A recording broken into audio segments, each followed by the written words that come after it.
Let me spend some time on carbon tax, especially how the carbon tax is calculated. We said that carbon tax is a popular Pigovian tax and it is levied based on the carbon content of the fossil fuel.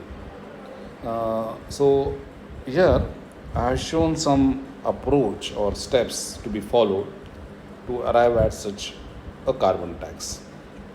Let us say that we want to calculate the carbon tax to be levied on petrol or gasoline, right?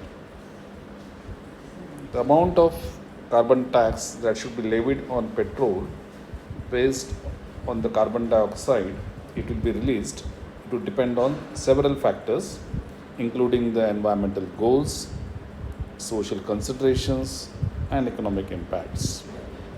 So, if you want to arrive at the carbon tax to be levied on petrol, that is gasoline, we need to calculate the carbon dioxide emissions per unit of petrol.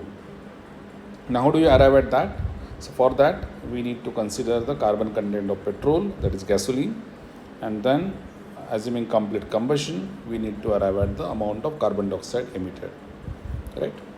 This CO2 which is emitted per unit of petrol or gasoline would depend upon the quality of the fuel, it would depend upon the combustion efficiency. The most critical part in deciding the Pigovian tax would be to know the desired carbon price.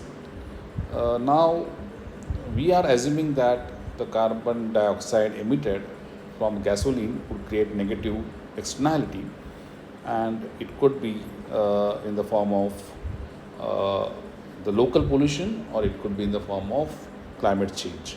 Supposing we are targeting the climate change as our goal, so the governments may set to target the carbon price based on the climate goals, depending upon how much they are desiring to reduce the emissions to meet the international agreements like Paris Agreement, right?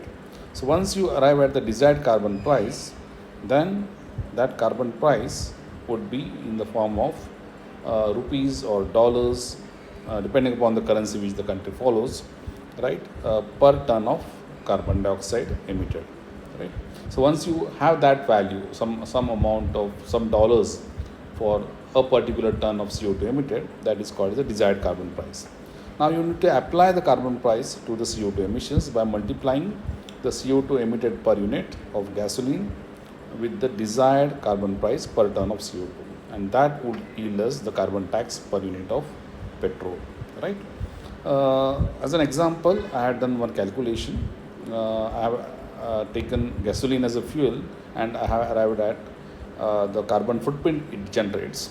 It is about 2.3 kgs of CO2 per liter of gasoline burned. Supposing the government aims to levy a carbon tax of $50 per ton of CO2, that is a carbon price, it sets a carbon price of $50 per ton, then the calculation would be as follows. So you see there that the CO2 emitted per liter is 2.3 kgs per liter, the carbon tax per ton of CO2 is $50, and then the product of the two would give us a value of $0.115 per liter of gasoline. So that the carbon tax which this government would then levy would be about $0.115 per liter. To take actual numbers, I would just show you some numbers from other countries like Sweden, British Columbia. You will find here that in Sweden, the carbon tax rate decided is $140 per metric ton of CO2, and that gives us the carbon tax per liter of petrol as $0.323 per liter. In British Columbia, Canada, the carbon tax rate is relatively lower. It is taken as $35 per metric ton of CO2, and that would give us the carbon tax per liter as $0.081 per liter.